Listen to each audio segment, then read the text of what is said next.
The pyramids still stand, but the world beneath them has changed.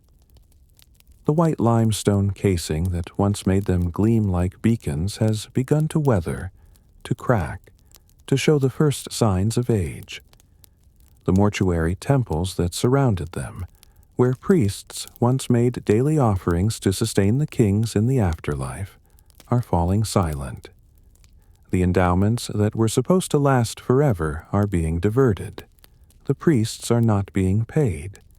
The rituals are performed less frequently than not at all.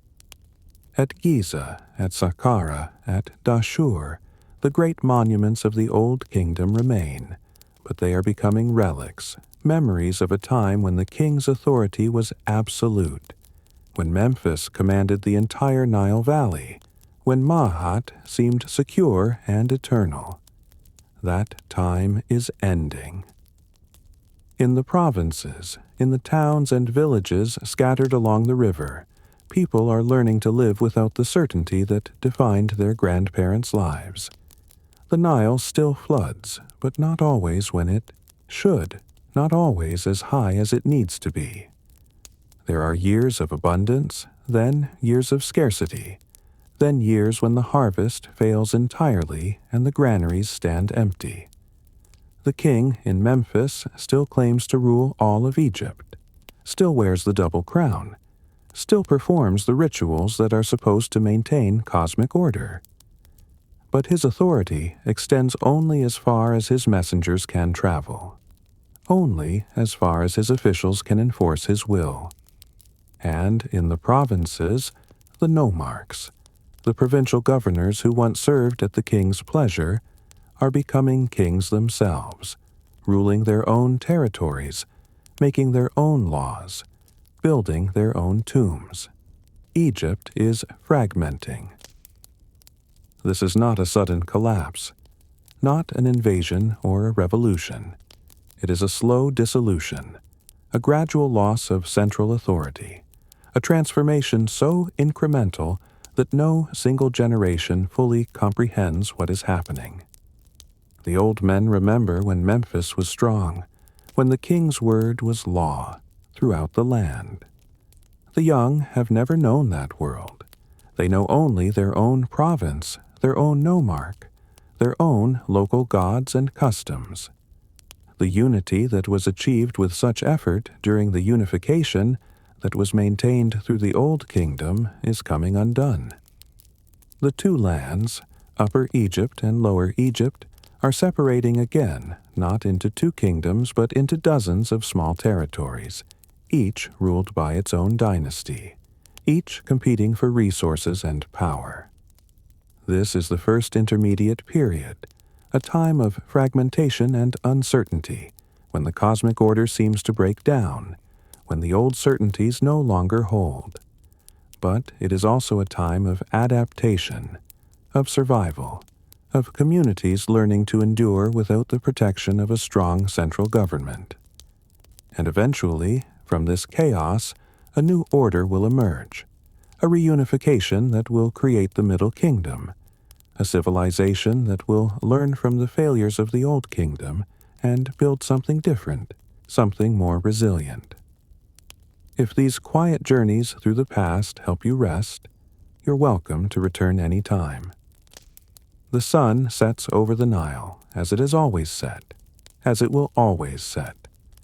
The light fades from gold to amber to deep purple, and the stars begin to emerge. The same stars that guided the pyramid builders, that marked the seasons for the farmers, that the priests studied to calculate the calendar. The river flows north, carrying silt and water, sustaining life along its banks even as the political order crumbles.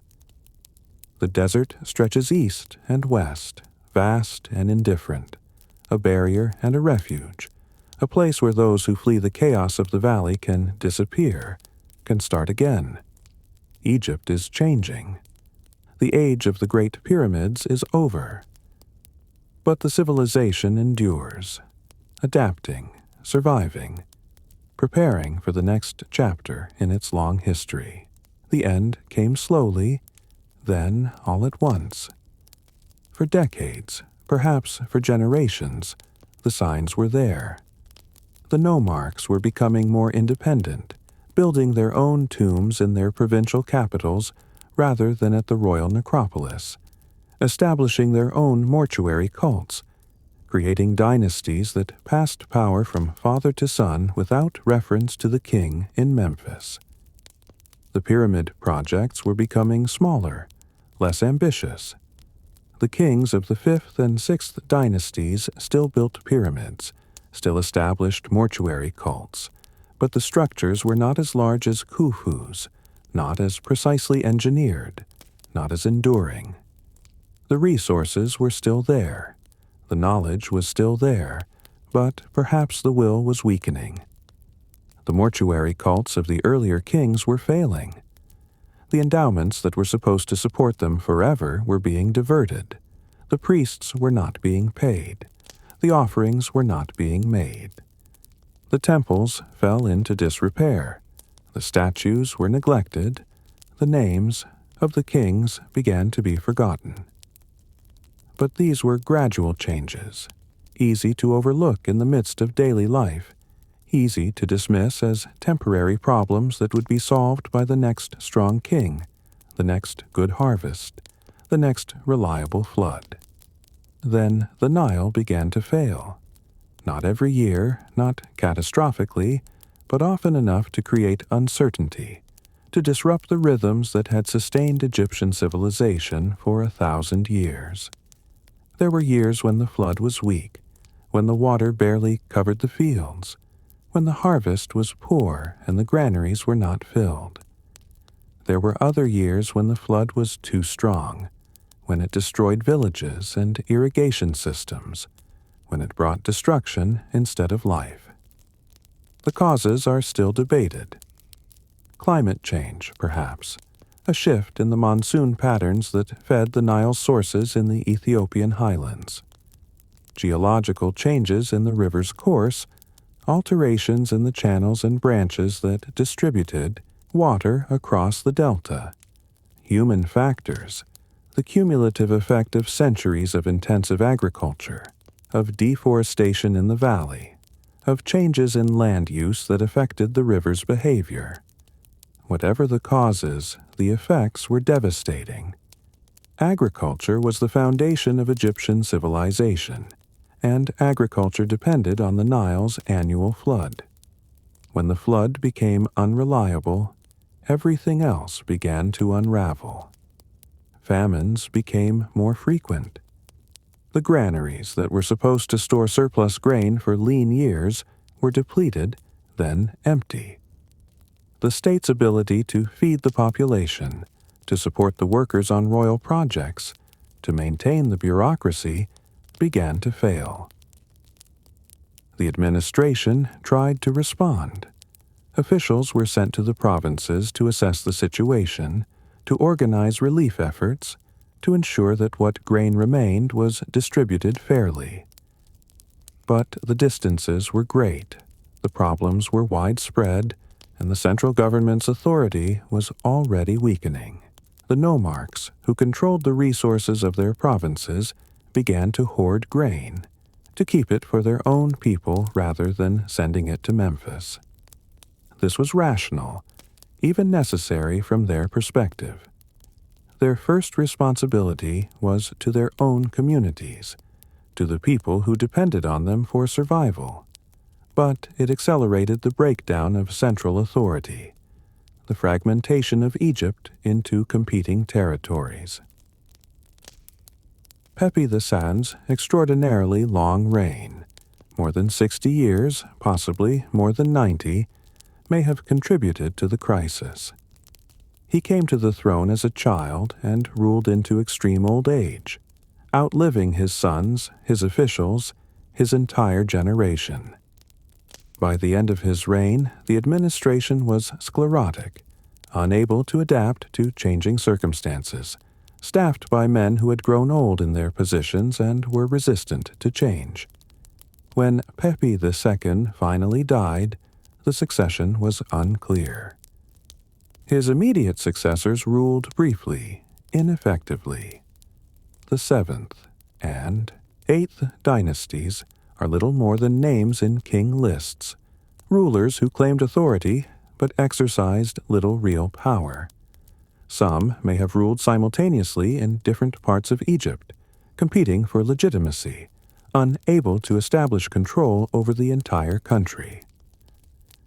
Memphis remained the nominal capital, but its authority was increasingly theoretical. The king still performed the rituals, still claimed to maintain Ma'at, still wore the double crown. But the provinces were effectively independent, ruled by nomarchs who acknowledged the king's authority in name only, who made their own decisions, who fought their own wars, who established their own alliances. Egypt was fragmenting into a patchwork of small kingdoms, each centered on a provincial capital, each ruled by a local dynasty. Some of these dynasties were descended from the old nomarchs, officials who had served the Old Kingdom kings and then claimed independence when central authority collapsed. Others were new, founded by military leaders or wealthy landowners who seized power in the chaos. The fragmentation was not uniform. Some regions maintained more stability than others. The Delta, with its many branches of the Nile, its marshes and channels, its complex geography, fragmented into numerous small territories, each controlling a few towns, each competing with its neighbors for resources and influence. Upper Egypt, with its narrow valley and more defined geography, coalesced into larger units. The most important of these was centered on Heracleopolis, a city in Middle Egypt that became the seat of the 9th and 10th dynasties. The Heracleopolitan kings claimed to rule all of Egypt, claimed to be the legitimate successors of the Old Kingdom pharaohs, but their actual authority extended only over Middle Egypt and parts of the Delta. Further south, in the region around Thebes, another dynasty was emerging, one that would eventually reunify Egypt and establish the Middle Kingdom. But that was still in the future. For now, Thebes was just another provincial capital, ruled by local nomarchs who called themselves kings, but controlled only a small territory. The breakdown of central authority had profound effects on daily life. The irrigation systems that had been maintained by the state began to deteriorate. Canals silted up, dikes collapsed, fields that had been cultivated for generations returned to desert. The trade networks that had connected Egypt to the wider world contracted. Expeditions to Nubia, to Sinai, to Lebanon became less frequent, then ceased entirely. The security that the Old Kingdom had provided disappeared. Bandits operated openly, raiding villages, attacking travelers. The borders became porous, with Bedouin tribes from the desert and Asiatic peoples from the east moving into the Delta, settling in areas where Egyptian authority had collapsed. The texts from this period speak of chaos, of disorder, of the world turned upside down. The Admonitions of Ipuwer, a literary text that may date from this period or may be a later reflection on it, describes a society in collapse. The poor wearing fine linen, the rich reduced to poverty, the dead unburied, the temples abandoned. How much of this is literal description and how much is literary exaggeration is difficult to say. The first intermediate period was certainly a time of hardship, of political fragmentation, of the breakdown of the systems that had sustained Egyptian civilization. But it was not the end of Egypt. Life continued, communities adapted, people survived. In the provinces, away from the chaos of the competing dynasties, farmers still planted and harvested, craftsmen still worked, families still raised children. The rhythms of agricultural life continued, governed by the Nile's flood, by the seasons, by the ancient patterns that predated the pharaohs and would outlast them. The nomarchs who ruled the provinces during this period were not all tyrants or warlords. Many were competent administrators, men who took seriously their responsibility to protect and provide for their people. They maintained the irrigation systems in their territories, organized local defense forces, ensured that grain was stored for lean years. They also maintained cultural traditions, supported temples and priests, commissioned art and literature. The tombs of the provincial nomarchs from this period are smaller than the pyramids of the Old Kingdom kings, but they are still substantial, decorated with reliefs and paintings that show scenes of daily life, of hunting and fishing, of agriculture and crafts. These tombs tell us that even in a time of political fragmentation, even when central authority had collapsed, Egyptian civilization continued. The beliefs about the afterlife, the rituals of burial, the artistic traditions, all of these endured, adapted to new circumstances but fundamentally unchanged. The first intermediate period also saw changes in religious belief and practice. With the collapse of the royal mortuary cults, with the failure of the pyramid complexes to provide eternal life for the kings, there was a democratization of the afterlife. The idea that only the king could become Osiris, that only he could achieve eternal life, was no longer tenable. The elite had already been claiming their own afterlife during the late Old Kingdom, building tombs with offering chapels, establishing mortuary cults. Now, this spread further down the social hierarchy. People of more modest means began to include funerary texts in their burials, to make offerings to Osiris, to claim the right to be judged, and, if found worthy, to achieve eternal life. The pyramid texts, which had been carved on the walls of royal burial chambers, were adapted for non-royal use, becoming the coffin texts of the Middle Kingdom. The spells and incantations that had once been the exclusive property of kings were now available to anyone who could afford to have them inscribed on their coffin. This democratization reflected a fundamental shift in Egyptian society. The absolute authority of the king, the belief that he alone stood between order and chaos, that he alone could maintain Ma'at. This belief had been shaken by the collapse of the Old Kingdom. If the king could not prevent famine, could not maintain order, could not ensure his own eternal life, then perhaps he was not as divine as had been claimed. This did not mean the end of kingship. The institution would recover, would be rebuilt during the Middle Kingdom, would continue for another 2,000 years. But it would be different, more constrained, more accountable, less absolute in its claims. The competing dynasties of the first intermediate period fought each other, formed alliances, made and broke treaties. The Heracleopolitan kings in Middle Egypt claimed to be the legitimate rulers of all Egypt, but they faced challenges from the north, where Delta rulers refused to acknowledge their authority, and from the south, where the Theban nomarchs were growing stronger.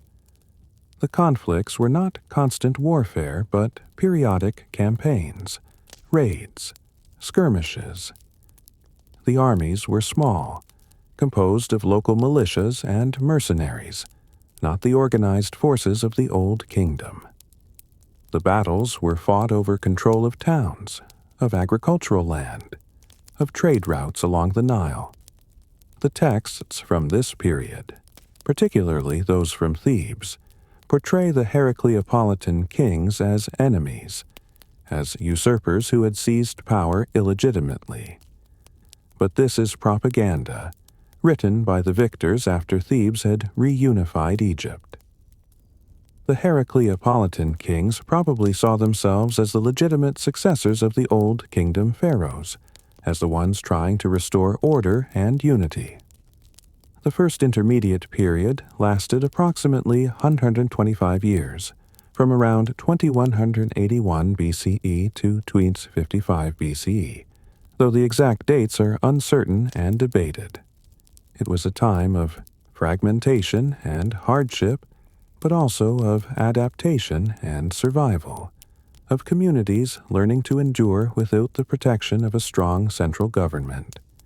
And it was a time of preparation, of the slow accumulation of power in Thebes, of the development of new ideas about kingship and governance, of the foundations being laid for the reunification that would create the Middle Kingdom. The river kept flowing. The sun kept rising. And in the provinces, in the towns and villages along the Nile, people endured, waiting for the order that had been lost to be restored, for Egypt to become whole again. The village wakes to the sound of the river. It is a small sound, barely audible over the morning chorus of birds in the papyrus marshes, but it is constant, reassuring, the gentle lapping of water against the muddy bank. The Nile is still there, still flowing, still bringing life to the valley even when everything else seems uncertain. The houses are simple, built of mud brick, clustered together for protection and companionship. They have flat roofs where families sleep during the hot months, narrow doorways that keep out the worst of the sun, small windows set high in the walls. Inside, the furnishings are minimal.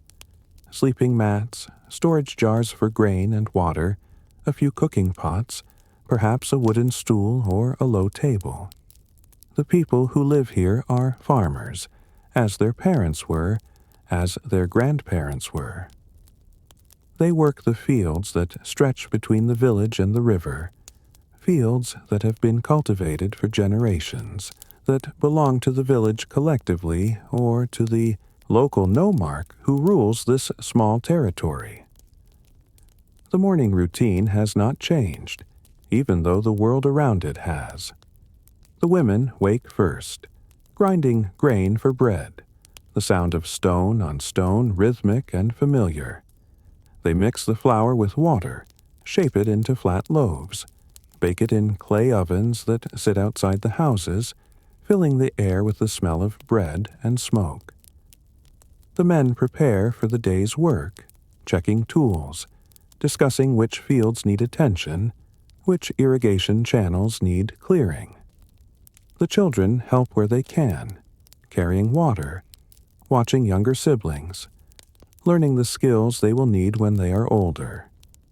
This is life during the first intermediate period, and in many ways it is not so different from life during the Old Kingdom.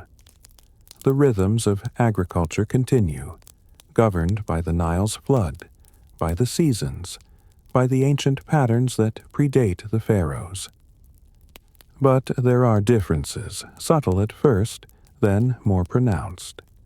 There is no longer a central authority organizing labor for royal projects, no officials arriving from Memphis to conscript workers for pyramid building. The farmers work their own fields, tend their own crops, keep what they harvest except for the portion they owe to the local nomarch as tax. The nomarch is not a distant king in Memphis, but a local ruler, someone who lives in the provincial capital a few miles upriver, someone whose family has ruled this territory for generations. He maintains the irrigation systems, organizes local defense, settles disputes, ensures that grain is stored for lean years. He is not divine, not a god king, but he is powerful, and his authority is immediate, tangible, enforced by armed men who patrol the territory and protect it from bandits and rival nomarchs. The relationship between the nomarch and the villagers is more direct, more personal than the relationship between the Old Kingdom pharaohs and their subjects. The nomarch depends on the farmers for the grain that supports his household, his officials, his soldiers. The farmers depend on the nomarch for protection, for the maintenance of the irrigation systems, for justice when disputes arise. It is a relationship of mutual dependence, and it works more or less as long as both sides fulfill their obligations. But it is also fragile, vulnerable to disruption if the harvest fails, if bandits become too bold, if a neighboring nomarch decides to expand his territory. Security is a constant concern. The borders between the small kingdoms are fluid, contested, sometimes marked by fortifications, but often just by mutual understanding that can change with circumstances. Bandits operate in the spaces between territories, raiding villages, stealing livestock, attacking travelers. The villages organize their own defense, forming militias of men who can fight when necessary, but who are primarily farmers. They train with spears and bows, practice formations, learn to work together. The nomarch provides weapons, sometimes armor and leadership when threats arise. But the fighting is not constant. Most of the time, life is peaceful, governed by the rhythms of agriculture, by the daily work of survival. The threats are there, in the background, but they do not dominate every moment. The religious life of the village continues, adapted to the new circumstances. The great temples of the Old Kingdom, the pyramid complexes with their elaborate mortuary cults, are distant, irrelevant to daily life. But the local gods remain, the deities associated with the river, with the fields, with the village itself. There is a small shrine in the village, a simple structure of mud brick, where offerings are made to the local god. The offerings are modest: bread, beer, vegetables, occasionally a small animal. The rituals are performed by the villagers themselves, not by professional priests. There is no elaborate theology, no complex mythology, just the practical belief that the gods must be honored, that offerings must be made, that the relationship between the human and the divine must be maintained. The festivals continue, marking the passage of time, the turning of the seasons. There are festivals for the inundation, when the Nile begins to rise and the fields are flooded. There are festivals for the planting, when the water recedes and the seeds are sown. There are festivals for the harvest, when the grain is gathered and the granaries are filled.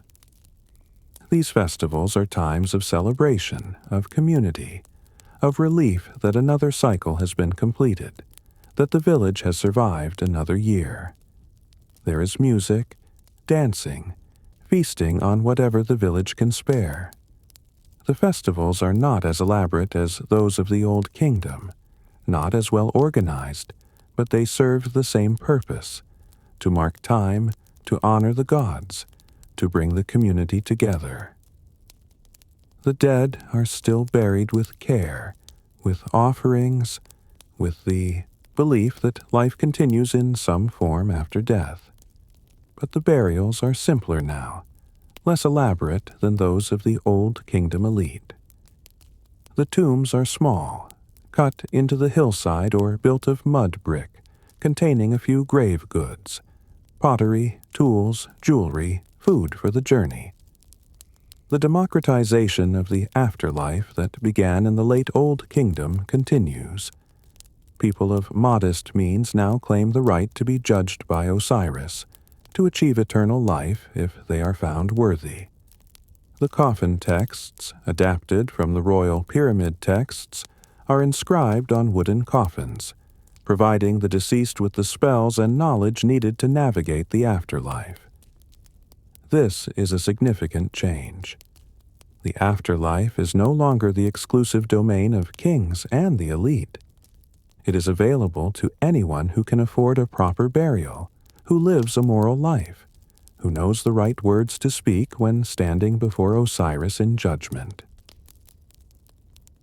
The art of the first intermediate period reflects the changed circumstances. There are no massive stone sculptures, no elaborate temple reliefs, no pyramid complexes. But there is art nonetheless. Painted coffins, carved stelae, small statues made of wood or limestone. The style is different from the Old Kingdom. It is less formal, less concerned with idealized perfection, more expressive, more individual. The figures are sometimes awkward, the proportions not always correct, but there is a vitality, a directness, a sense of real people rather than idealized types.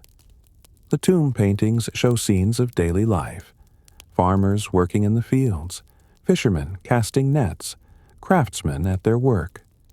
But they also show scenes of conflict, of soldiers fighting, of fortifications being defended.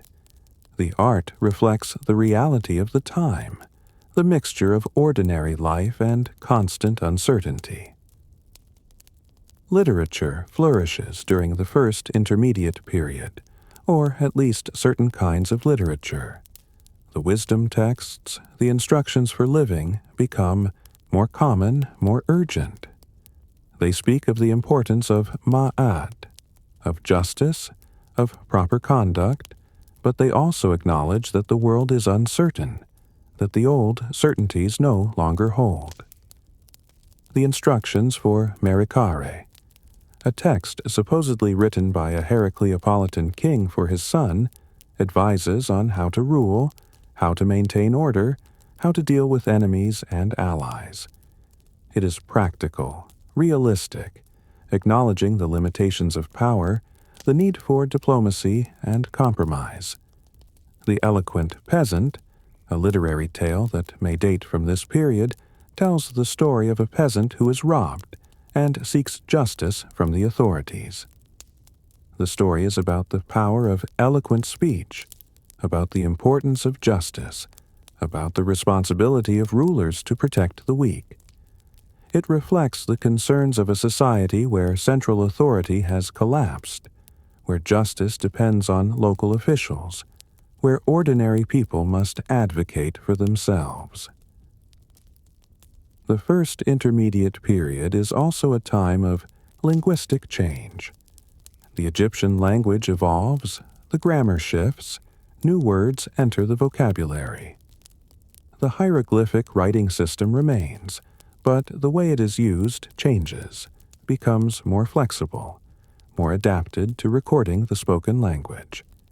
This linguistic evolution will eventually produce Middle Egyptian, the classical form of the language that will be used for literature and formal inscriptions throughout the Middle Kingdom and beyond. But during the first intermediate period, the language is in transition, reflecting the social and political changes, adapting to new circumstances. Trade continues, though on a smaller scale than during the Old Kingdom.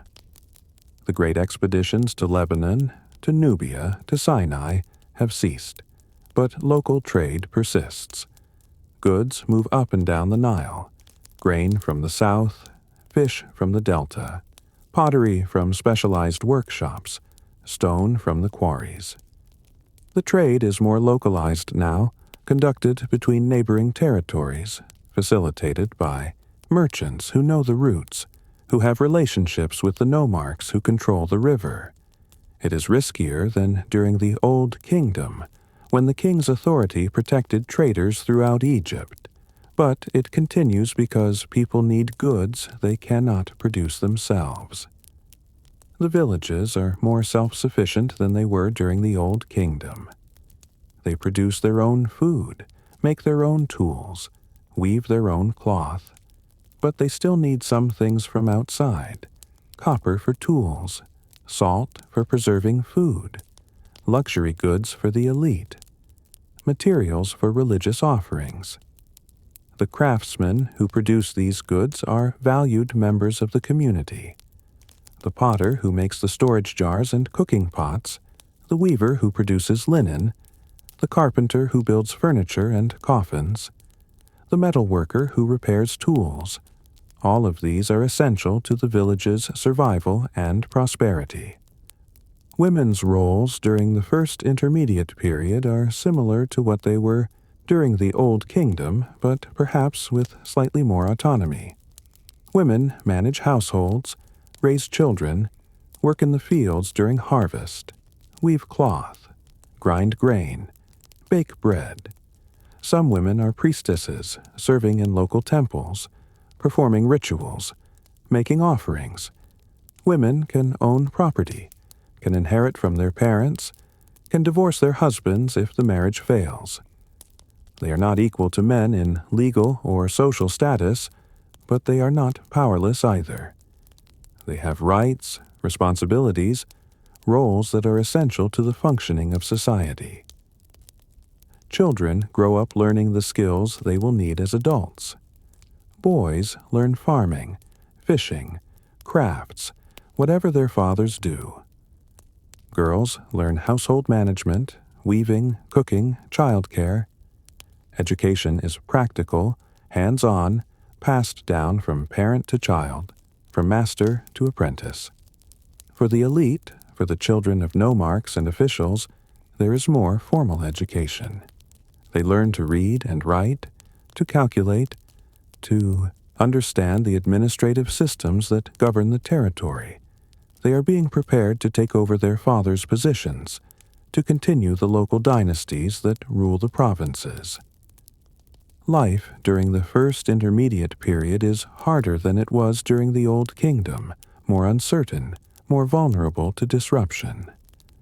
But it is also more immediate, more connected to the land, to the community, to the rhythms of nature. People depend on each other, on their neighbors, on their local rulers, in ways that were less necessary when the central government provided security and organization. And in this dependence, in this adaptation to changed circumstances, there is resilience. The villages survive, the communities endure, the culture continues. Egypt is fragmented, but it is not destroyed. The civilization that built the pyramids is still there, still vital, still capable of creating art and literature, still maintaining the beliefs and practices that define what it means to be Egyptian. The river keeps flowing, the sun keeps rising, and in the villages along the Nile, people wake each morning, grind their grain, tend their fields, raise their children, bury their dead, and continue the ancient patterns of life that will outlast kings and kingdoms and the rise and fall of dynasties. Thebes is rising. It is not yet the great city it will become, not yet the capital of an empire, not yet the home of the massive temple complexes at Karnak and Luxor. It is still a provincial town in Upper Egypt, smaller than Memphis, less wealthy than Heracleopolis, less important in the grand scheme of Egyptian history. But it is growing. The nomarchs who rule Thebes, who call themselves kings of Upper Egypt, are consolidating power, extending their authority north and south along the Nile, building alliances, defeating rivals, slowly creating a kingdom that can challenge the Heracleopolitan rulers of Middle Egypt. The dynasty that will reunify Egypt begins modestly, with local rulers whose names are barely remembered. Intef, the Elder, Mentuhotep I, Intef I. They are nomarchs who claim royal titles, who build tombs that are more elaborate than those of ordinary officials, but less grand than the pyramids of the Old Kingdom kings. But with each generation, the Theban rulers grow stronger. They control more territory, command more resources, attract more followers. They present themselves as the legitimate heirs of the Old Kingdom pharaohs, as the ones who will restore Ma'at, who will reunify Egypt, who will bring back the order and prosperity that have been lost. Intef II, who rules in the early 21st century BCE, extends Theban control northward, conquering the nomes of Upper Egypt one by one, defeating rival nomarchs, incorporating their territories into his kingdom. He fights against the Heracleopolitan kings, engaging in a long, intermittent conflict that will continue for decades. The war between Thebes and Heracleopolis is not a single campaign, but a series of battles, raids, and sieges spread over years. The armies are small, composed of local militias and Nubian mercenaries, armed with spears and bows, fighting for control of towns and agricultural land along the Nile. The conflict is also ideological. Both sides claim to be the legitimate rulers of Egypt. Both claim to be restoring the order that was lost with the collapse of the Old Kingdom.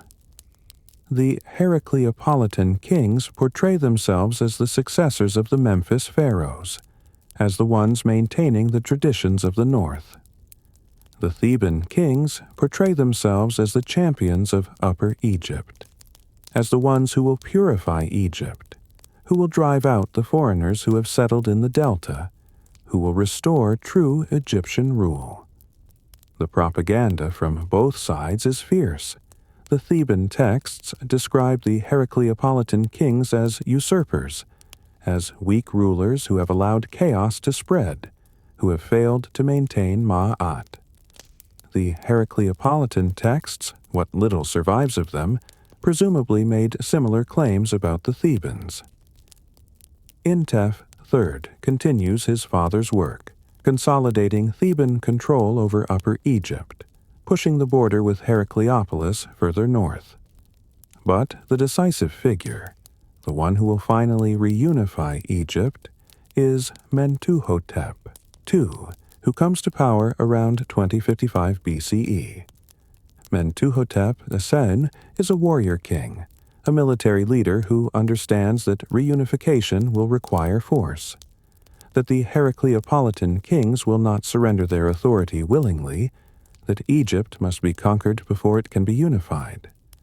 But he is also a skilled politician, a diplomat who knows how to build alliances, how to win over nomarchs who might otherwise resist Theban rule, how to present himself as a legitimate pharaoh rather than just another provincial warlord. The early years of Mentuhotep II's reign are spent consolidating his position in Upper Egypt, ensuring that the nomarchs of the south are loyal, that his supply lines are secure, that his army is ready for the campaign that will come. He builds temples, makes offerings to the gods, performs the rituals that demonstrate his piety, his commitment to maintaining Ma'at. He also builds alliances with Nubia, securing his southern border, ensuring that he will not be attacked from behind when he moves north against Heracleopolis. The Nubians provide mercenaries, skilled archers who will form the core of his army, who will give him a military advantage over his enemies. The campaign against Heracleopolis begins around 2040 BCE. Mentuhotep II moves north with his army, conquering the nomes of Middle Egypt one by one, defeating the forces sent against him, accepting the surrender of nomarchs who recognize that resistance is futile. The Heracleopolitan kings fight back, but they are weakening. Their authority has never extended much beyond Middle Egypt, and even there it is contested. The Delta nomarchs are independent, unwilling to support Heracleopolis against Thebes. The resources available to the Heracleopolitan kings are limited. Their armies are smaller. Their position is increasingly untenable. The final battle, if there was one, is not recorded in detail. We do not know where it was fought, how many died, whether it was a decisive engagement or a series of smaller conflicts. What we know is that by around 2030 BCE, Heracleopolis has fallen, the Heracleopolitan dynasty has ended, and Mentuhotep II controls all of Upper and Middle Egypt. The delta is more complicated.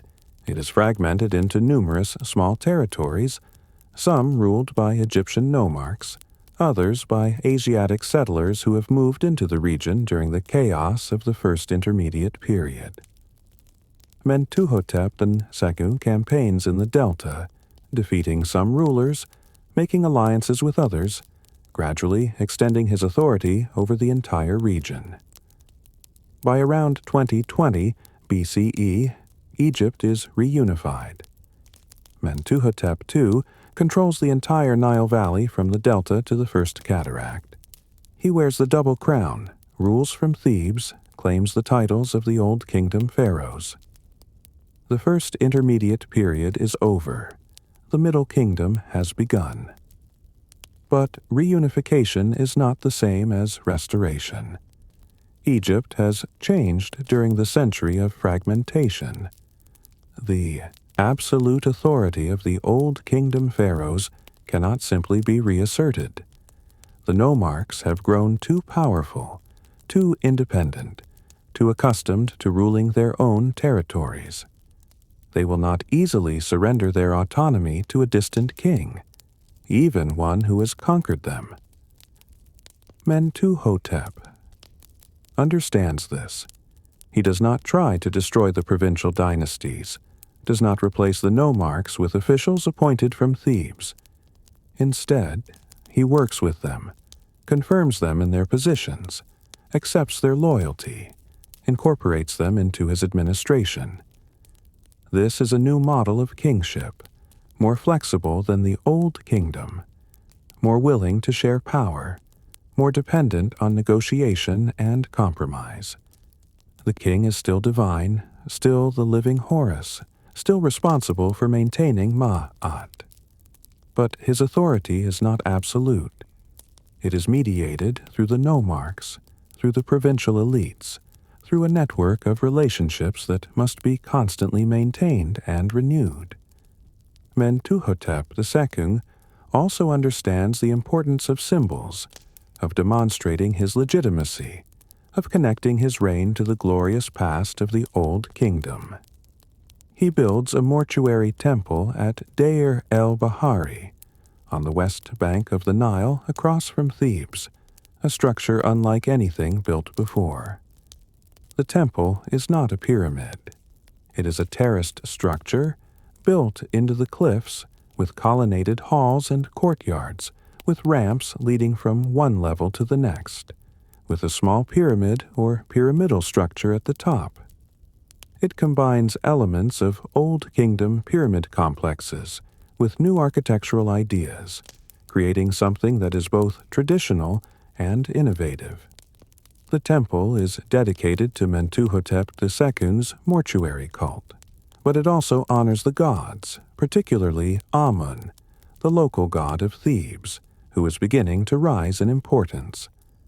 The temple is a statement, a proclamation in stone that Mentuhotep is a legitimate pharaoh, that he has restored order, that he has brought back the traditions of the past while adapting them to new circumstances. The reunification under Mentuhotep II is not complete, not permanent, not without challenges. There are still pockets of resistance, nomarchs who resent Theban rule, regions where the king's authority is more theoretical than real.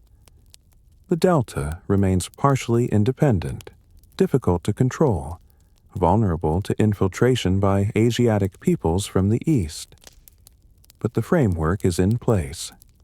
Egypt is unified under a single king. The administration is being rebuilt. The temples are being restored. The trade networks are being reestablished. The chaos of the First Intermediate Period is ending, and a new era of stability and prosperity is beginning. Mentuhotep II reigns for more than 50 years, long enough to consolidate the reunification, to establish the Middle Kingdom on firm foundations, to ensure that his successors will inherit a stable kingdom. When he dies, he is buried in his temple at Deir el-Bahari. His mortuary cult is established. His name is inscribed in stone so that it will be remembered forever. And it is. Mentuhotep II is remembered as the reunifier, as the king who brought Egypt back together, who ended the chaos, who restored Ma'at. Later, pharaohs will look back to him as a model, as proof that even when Egypt fragments, it can be reunified, that the civilization is resilient, capable of recovering from even the most severe crises. His successors continue his work. Mentuhotep III and Mentuhotep IV rule briefly, consolidating the reunification, extending Egyptian control into Nubia, re-establishing the trade routes to Punt and Lebanon.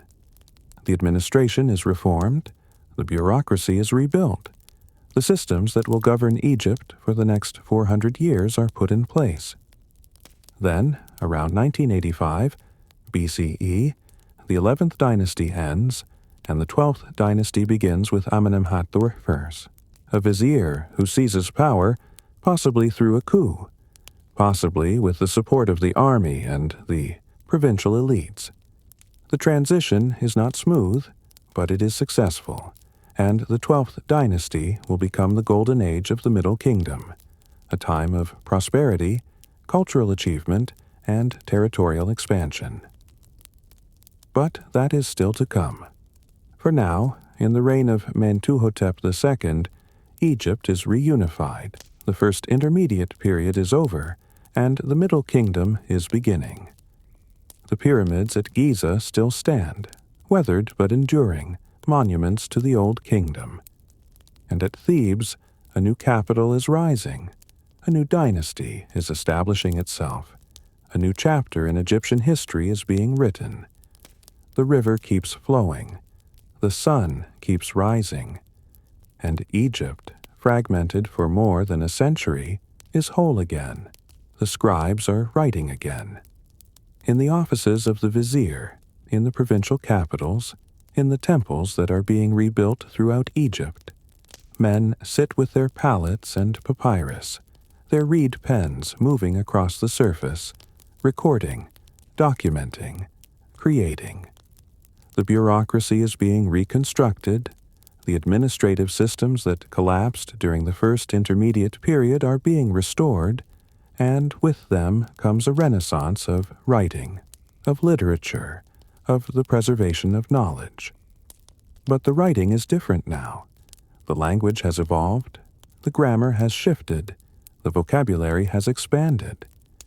This is Middle Egyptian, the classical form of the language that will be used for literature and formal inscriptions for the next 1,000 years, that will be studied by scribes long after it has ceased to be spoken, that will become the standard against which all other forms of Egyptian are measured.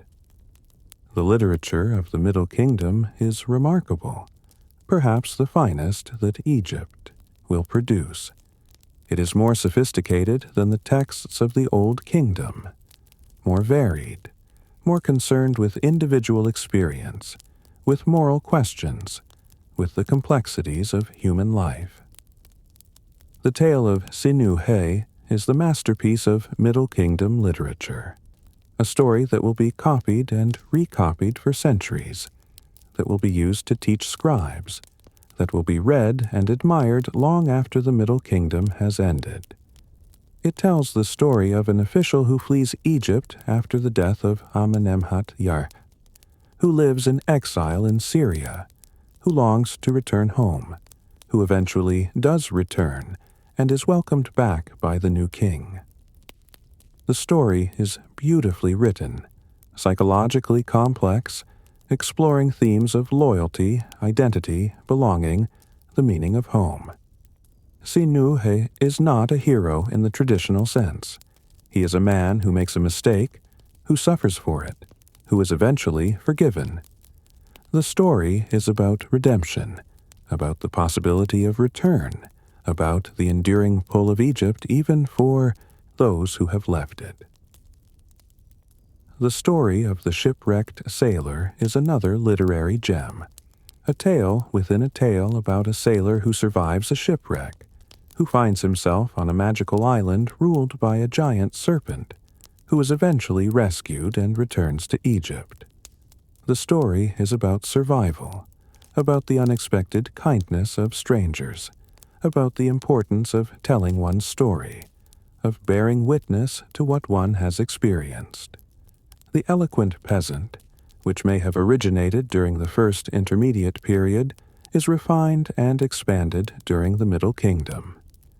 It is a story about justice, about the power of eloquent speech, about the responsibility of officials to listen to those who seek their help. The peasant makes 9 speeches, each one more eloquent than the last, and eventually he receives justice, his goods are restored, and he is rewarded for his eloquence. The wisdom literature of the Middle Kingdom is also remarkable. The instructions of Amenemhat I, supposedly written by the king for his son, advises on the dangers of kingship, the need for vigilance, the impossibility of trusting anyone completely. It is a dark text, reflecting the violence of Amenemhat I's reign, his assassination, the precariousness of power. The loyalist instruction emphasizes the importance of loyalty to the king, of service to the state, of maintaining ma'at through proper conduct. It is more optimistic than the instructions of Amenemhat I, reflecting the stability of the later Middle Kingdom, the confidence that the system is working, that order has been restored. The art of the Middle Kingdom is also distinctive, different from both the Old Kingdom and the New Kingdom that will follow. It is more naturalistic, more concerned with individual features, with capturing the personality of the subject rather than creating an idealized type. The statues of the Middle Kingdom pharaohs are remarkable for their realism, their psychological depth. The faces are lined, careworn, showing the burden of kingship, the weight of responsibility. These are not the serene, ageless faces of the Old Kingdom kings. These are men who have lived, who have struggled, who bear the marks of their experiences. The statue of Senusret III, one of the great kings of the 12th dynasty, shows a man with a stern, almost grim expression, with deep lines around the mouth, with eyes that seem to look inward, contemplating the challenges of rule. This is a king who understands the fragility of order, who knows that ma'at must be constantly maintained, that vigilance is the price of stability. The Middle Kingdom also sees innovations in architecture, though not on the scale of the Old Kingdom pyramids. The kings of the 12th dynasty build pyramids, but they are smaller, built of mud brick with stone casing, less enduring than the great stone pyramids of Giza. But the Middle Kingdom pharaohs also build other structures: temples, fortresses, irrigation works. The temple of Mentuhotep II at Deir el-Bahari is the most innovative, with its terraced design, its integration into the natural landscape, its combination of traditional and new elements. The fortresses built in Nubia during the 12th dynasty are massive, sophisticated structures with thick walls, towers, gates, designed to control the trade routes, to protect Egyptian interests, to project power into the south. These fortresses are not just military installations. They are administrative centers, trading posts, symbols of Egyptian authority in a region that is being increasingly incorporated into the Egyptian sphere of influence. Agriculture improves during the Middle Kingdom. The irrigation systems that deteriorated during the first intermediate period are rebuilt, expanded, made more efficient. New techniques are developed for managing water, for extending cultivation into areas that were previously marginal, for increasing yields. The Fayyum, Aden, large oasis west of the Nile, is developed during the Middle Kingdom, particularly during the reign of Amenemhat III. Canals are dug to bring water from the Nile into the Fayum. Marshes are drained. New agricultural land is created. The Fayum becomes one of the most productive regions of Egypt, a breadbasket that helps support the growing population. The population of Egypt is increasing during the Middle Kingdom, recovering from the losses of the first intermediate period, growing as agriculture becomes more productive, as stability returns, as people feel secure enough to raise families. The towns are expanding. New settlements are being established. The Nile Valley is becoming more densely populated.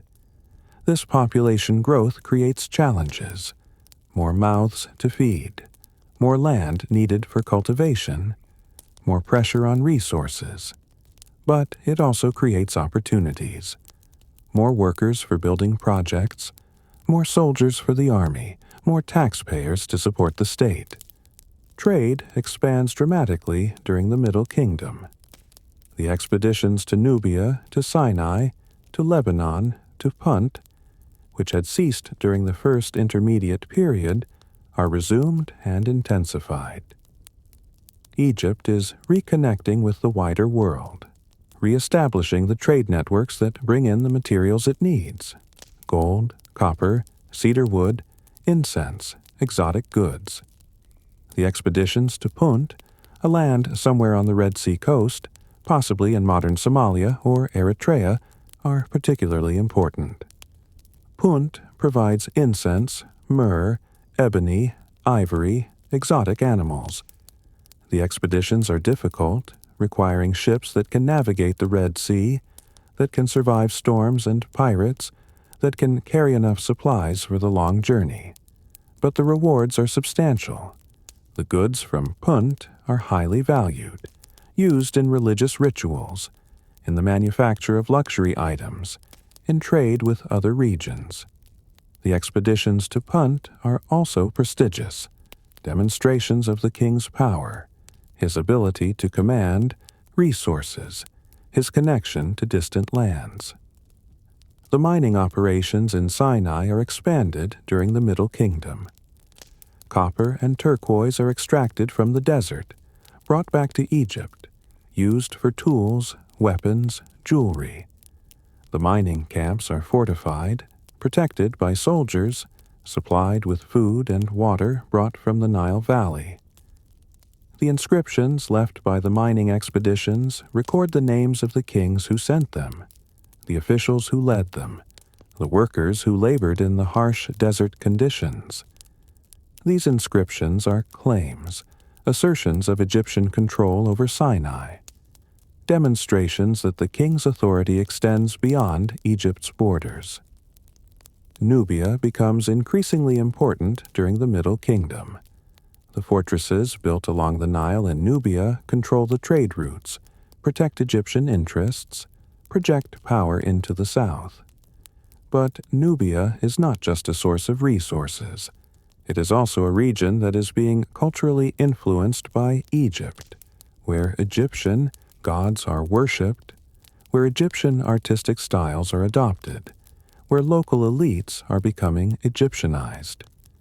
This is not conquest in the modern sense, not the imposition of direct rule, not the replacement of local cultures with Egyptian culture. It is a more subtle process, a gradual incorporation of Nubia into the Egyptian sphere of influence, a relationship that is both exploitative and mutually beneficial. The religion of the Middle Kingdom shows both continuity and change. The old gods remain: Ra, Osiris, Horus, Isis, but their relationships are being rethought, their myths are being elaborated, their cults are being reorganized. Amun, the local god of Thebes, rises in importance as Thebes becomes the capital. Amun is merged with Ra, becoming Amun-Ra, the king of the gods, the creator, the supreme deity.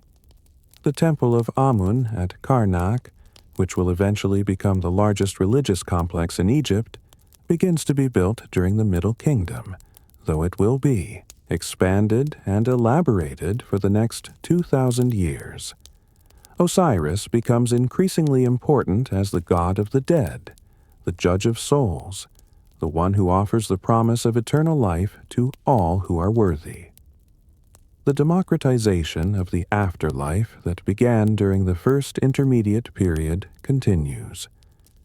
The coffin texts, which provide the deceased with the knowledge needed to navigate the afterlife, become more common, more elaborate, more accessible to people of modest means. The concept of Ma'at remains central to Egyptian religion and society. Ma'at is truth, justice, order, balance, the fundamental principle that governs the universe. The king's primary responsibility is to maintain Ma'at, to ensure that the cosmic order is preserved, that the Nile floods, that the harvests are abundant, that Egypt is secure. But Ma'at is also a personal responsibility. Every individual is expected to live according to Ma'at, to speak the truth, to act justly, to maintain balance in their relationships with others. The judgment of the dead, where the heart is weighed against the feather of Ma'at, is a test of whether the deceased has lived according to these principles. The Middle Kingdom is a time of confidence, of cultural achievement, of the sense that Egypt has recovered from the chaos of the first intermediate period, that the system is working, that Ma'at has been restored. The literature, the art, the architecture, the expansion of trade and agriculture, all of these reflect a civilization that is prosperous, stable, creative. But there are also tensions, challenges, problems that will eventually undermine the Middle Kingdom, just as they undermined the Old Kingdom. The nomarchs remain powerful. The provincial dynasties are still largely independent. The king's authority is still mediated through local elites who have their own interests, their own agendas. The system is more flexible than the Old Kingdom, more willing to accommodate regional differences, more dependent on negotiation and compromise. But this flexibility also creates vulnerabilities, opportunities for the system to break down if the king is weak, if the harvests fail, if external threats emerge. For now, though, the Middle Kingdom is flourishing. The scribes are writing, the artists are creating, the farmers are cultivating new land. The traders are bringing back exotic goods from distant lands. Egypt is whole again, unified, prosperous, confident in its ability to endure. The river keeps flowing. The sun keeps rising. And in the offices and workshops and fields of Egypt, people are building, creating, writing, living, continuing the ancient patterns while adapting them to new circumstances, maintaining the civilization that has already endured for more than 1,000 years and will endure for 2,000 more. The vizier rises before dawn, as he does every day. His house in Thebes is substantial, befitting his position as the king's chief minister, with multiple rooms, a courtyard, servants' quarters. But he does not linger in comfort. There is work to be done, always work, the endless task of governing Egypt, of ensuring that the machinery of state functions smoothly, that the king's will is executed, that Ma'at is maintained.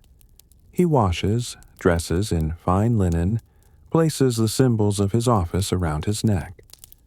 The seal that bears the king's name, the staff that marks his authority. He eats a simple breakfast, then makes his way through the still dark streets to the palace complex, where the day's business awaits. The palace is already stirring. Scribes are arriving, carrying their palettes and papyrus, preparing for the day's work. Officials are gathering in the courtyards, waiting for audiences, for decisions, for the vizier's judgment on matters that cannot be resolved at lower levels. The vizier's responsibilities are vast, encompassing nearly every aspect of Egyptian governance. He oversees the treasury, ensuring that taxes are collected, that revenues are properly recorded, that expenditures are authorized and tracked. He supervises the law courts, hearing appeals, reviewing judgments, ensuring that justice is administered fairly throughout the kingdom. He manages the royal estates, the lands that belong directly to the king, that provide the resources to support the court, the army, the building projects.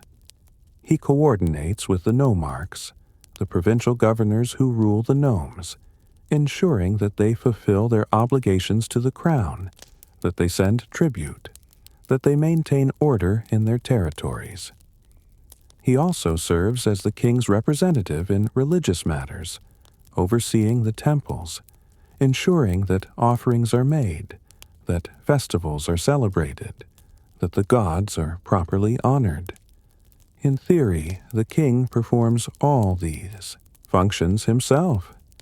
In practice, the vizier does most of the actual work, acting in the king's name, wielding the king's authority. The position requires extraordinary ability, absolute loyalty, tireless dedication. The vizier is usually chosen from among the highest officials, men who have proven themselves over years of service, who understand the complexities of administration, who can be trusted with enormous power.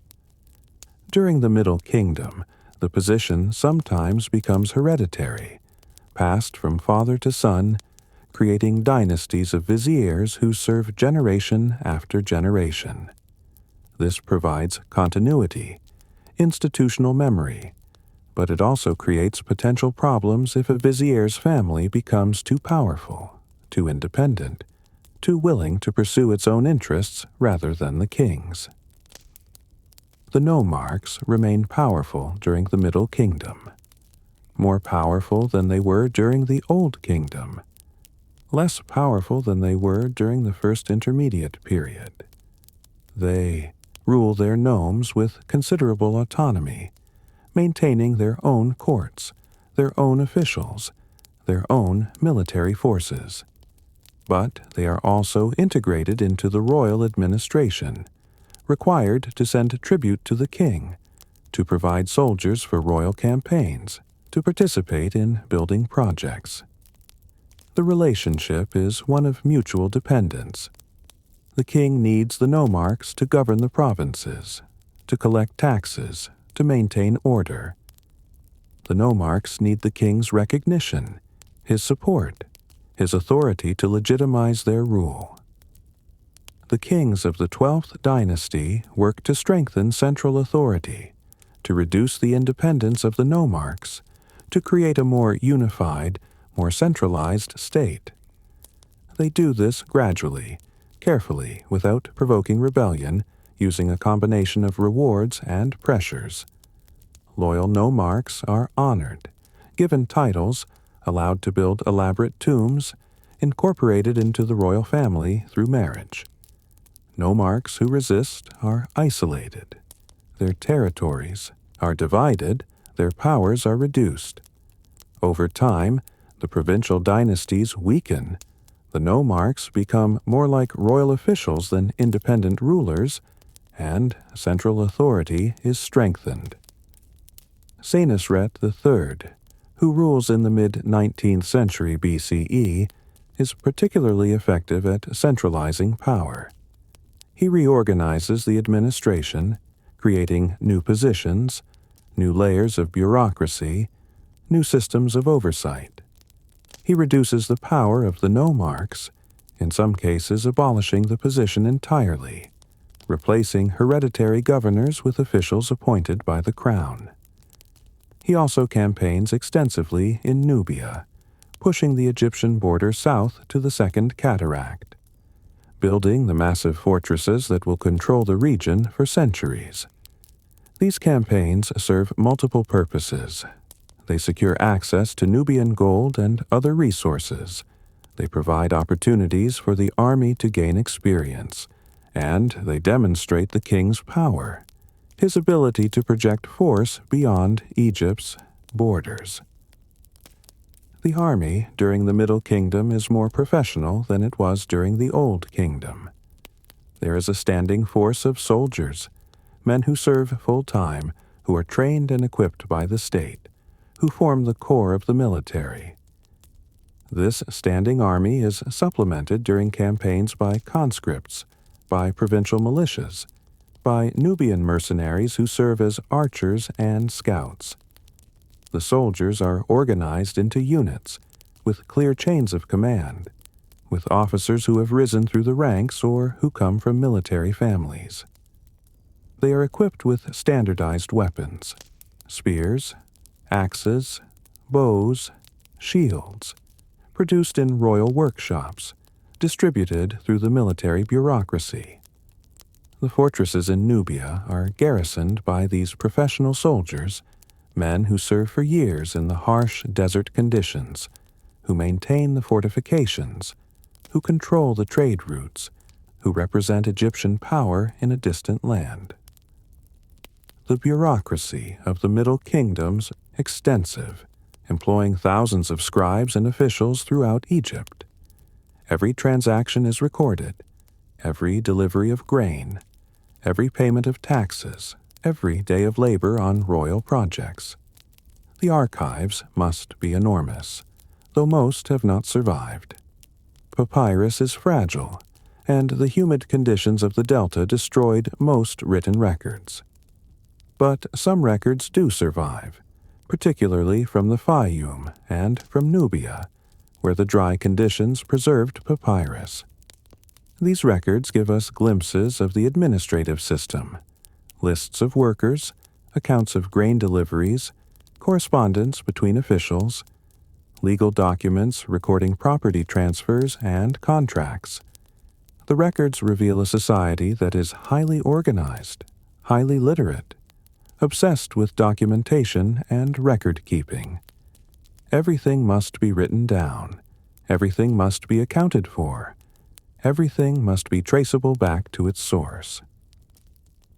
The scribes who maintain this system are a privileged class, educated, literate, essential to the functioning of the state. They are trained in schools, learning to read and write, to calculate, to understand the administrative procedures that govern Egyptian society. The training is rigorous, beginning in childhood, continuing for years. The students copy texts, practice writing, learn mathematics, study the classics of Egyptian literature. They are beaten if they make mistakes, praised if they excel, constantly reminded that they are being prepared for positions of responsibility, that they will be the ones who keep Egypt functioning. The scribes are proud of their status, their literacy, their exemption from manual labor. The wisdom texts praise the scribal profession, contrasting it favorably with other occupations: the farmer who toils in the fields, the soldier who faces danger, the craftsman who works with his hands. The scribe sits in the shade. His hands are clean, his work is respected, his position is secure. The legal system of the Middle Kingdom is more developed than it was during the Old Kingdom. There are courts at various levels: local courts in the villages and towns, provincial courts presided over by the nomarchs or their officials, royal courts in the capital where the most important cases are heard. The law is based on custom, on precedent, on the king's decrees. There's no written legal code, no systematic compilation of laws, but there are principles that are widely understood. The importance of ma'at, of truth and justice, of fair dealing, of respect for property and contracts. Cases are heard by judges, officials who have legal training, who understand the procedures, who can weigh evidence and render judgments. The parties present their cases, witnesses testify, documents are examined. The judges deliberate, then announce their decision, which is recorded by scribes and becomes part of the legal record. The temples are major economic institutions during the Middle Kingdom, owning vast estates, employing thousands of people, controlling significant resources. The temples are not just places of worship. They are landowners, manufacturers, traders, lenders. The temple estates produce grain, raise livestock, manufacture goods, linen, pottery, furniture, luxury items. The temples employ farmers, craftsmen, scribes, priests, guards. They trade with other temples, with the royal administration, with private individuals. The temples also serve as banks, lending grain and other goods, charging interest, foreclosing on loans that are not repaid. They are repositories of wealth, storing gold and silver, precious stones, valuable objects donated by the king or by wealthy individuals seeking divine favor. The king maintains control over the temples through appointments, through endowments, through the performance of rituals that only he can perform. The high priests are royal appointees, chosen for their loyalty, their administrative ability, their understanding of the king's interests. But the temples also have their own interests, their own agendas, their own sources of power. They can become rivals to the crown, competing for resources, for influence, for the loyalty of the population. The relationship between the king and the temples is one of mutual dependence and potential conflict, a tension that will become more pronounced in later periods. The religion of the Middle Kingdom emphasizes personal piety, individual responsibility, the direct relationship between the worshipper and the gods. People make offerings at local shrines, pray to the gods for help with their problems, seek divine guidance through oracles and dreams. The gods are not distant, abstract forces. They are present, active, involved in human affairs.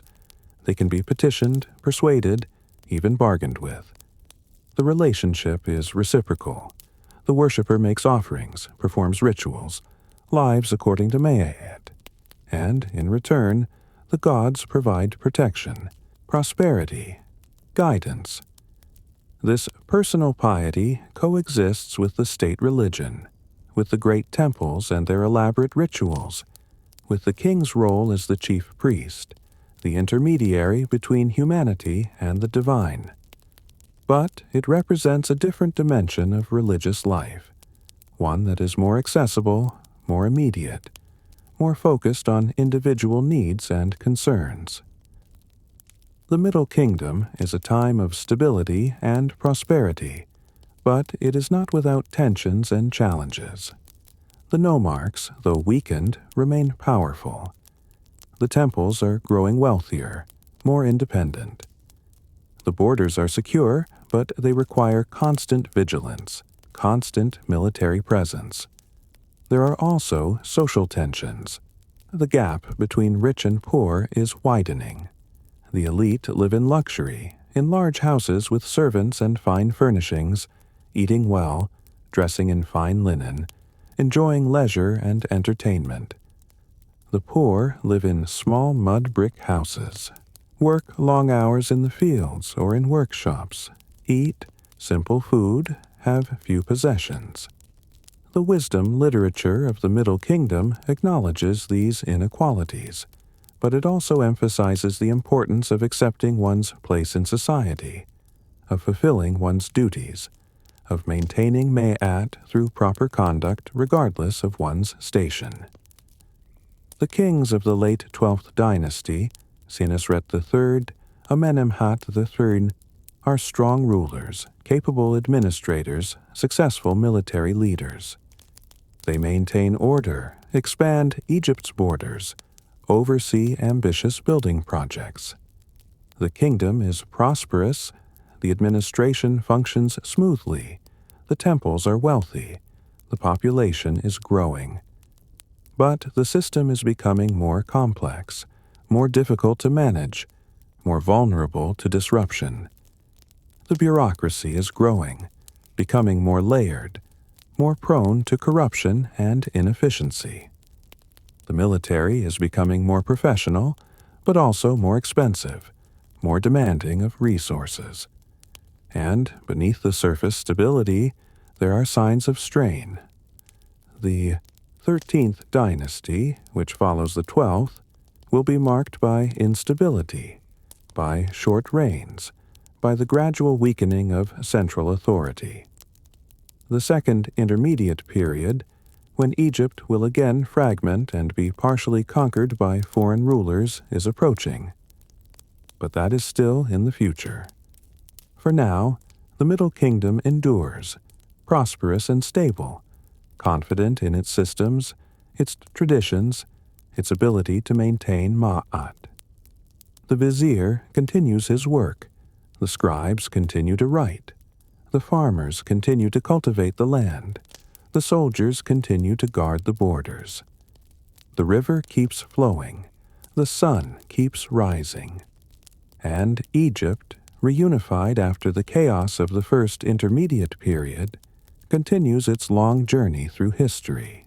The sun sets over Thebes, casting long shadows across the temple of Amun at Karnak. The temple is still modest, not yet the vast complex it will become, but it is growing. Each king adds to it, builds new halls, erects new statues, expands the sacred precinct. The temple is a statement, a proclamation in stone that Thebes is the capital, that Amun is the king of the gods, that Egypt is unified and prosperous. The priests perform the evening rituals, closing the shrine, sealing the sanctuary, ensuring that the god is protected through the hours of darkness. The offerings have been made, the prayers have been recited, the daily cycle of worship has been completed. Tomorrow it will begin again, as it has for generations, as it will for generations to come. The Middle Kingdom has achieved what seemed impossible after the chaos of the first intermediate period. Egypt is reunified, the administration is functioning, the borders are secure, the temples are wealthy, the population is growing. The literature and art of the period are remarkable, perhaps the finest Egypt will produce. The irrigation systems have been improved, new land has been brought under cultivation, trade networks extend to distant lands, but nothing lasts forever. The 12th dynasty, the golden age of the Middle Kingdom, ends with the death of Amenemhat III around 1797 BCE. His successors rule briefly, ineffectively. The 13th dynasty that follows is marked by instability, by short reigns, by the gradual weakening of central authority. The reasons are complex, interconnected, difficult to disentangle. Perhaps the system has become too complex, too dependent on strong kings, too vulnerable to disruption when leadership falters. Perhaps the nomarchs, though weakened, retain enough power to resist central authority when the king is weak. Perhaps external pressures are building, foreign peoples moving into the delta, threatening the borders. The second intermediate period is approaching, though no one knows it yet. Egypt will fragment again, will be partially conquered by the Hyksos, foreign rulers from the east who will establish their own dynasty in the delta. Upper Egypt will remain independent, ruled from Thebes, maintaining the traditions, preparing for the eventual reconquest. And from that reconquest will emerge the new kingdom, the age of empire, when Egypt will expand beyond its traditional borders, will conquer Nubia and parts of Syria-Palestine, will become a great power in the ancient Near East. The pharaohs of the new kingdom, Ahmose, Hatshepsut, Thutmose III, Akhenaten, Tutankhamun, Rameses III. will be among the most famous in Egyptian history. But that is centuries in the future. For now, the Middle Kingdom endures, still prosperous, still stable, unaware that the foundations are beginning to shift. The Nile flows north, as it has always flowed, carrying water and silt, sustaining life along its banks. The river does not care about dynasties, about the rise and fall of kingdoms, about the ambitions of kings. It simply flows, eternal and indifferent, the one constant in a world of change. The desert stretches east and west, vast and empty, a barrier and a refuge. The stars wheel overhead, the same stars that guided the pyramid builders, that marked the seasons for the farmers, that the priests studied to understand the will of the gods. In the villages along the Nile, people sleep, exhausted from the day's labor. They will wake before dawn, will grind their grain, will tend their fields, will continue the ancient patterns of life that have sustained Egyptian civilization for more than 1,000 years. In the palace at Thebes, the king sleeps, surrounded by guards, protected by walls and gates and the authority of his office. He is the living Horus, the son of Ra, the one who maintains Ma'at. But he is also a man, mortal, vulnerable, dependent on the loyalty of his officials, the strength of his army, the prosperity of his kingdom. In the temples, the priests sleep, their duties completed for the day. Tomorrow they will wake and perform the rituals again, will open the shrines, will make the offerings, will ensure that the gods are honored, that the cosmic order is maintained.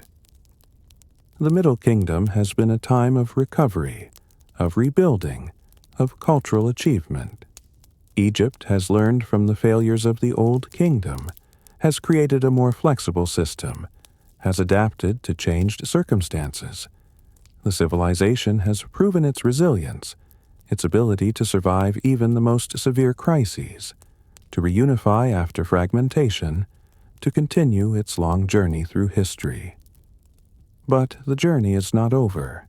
New challenges are coming, new crises that will test Egypt's resilience once again. The Second Intermediate Period will bring foreign conquest, political fragmentation, the loss of territory. But it will also bring renewal, the emergence of new ideas, new military technologies, new forms of kingship.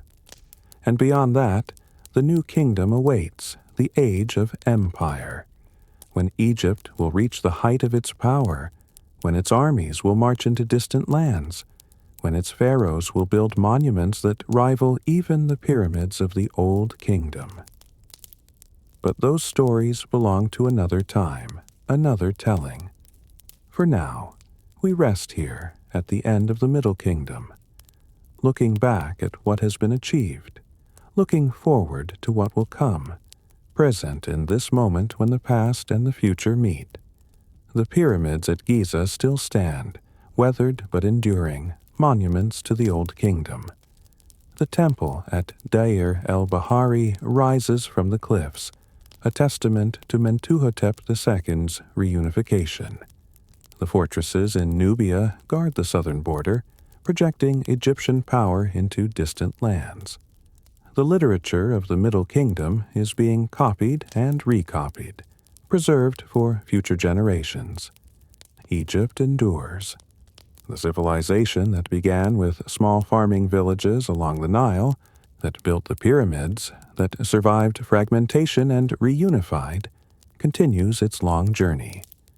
The river keeps flowing, the sun keeps rising, and the story continues, always continues, through triumph and disaster, through unity and fragmentation, through the endless cycles of death and rebirth that define Egyptian civilization. The night deepens, the stars grow brighter, and in the darkness, Egypt sleeps, dreaming of the past, preparing for the future, resting in the present moment before the next chapter begins.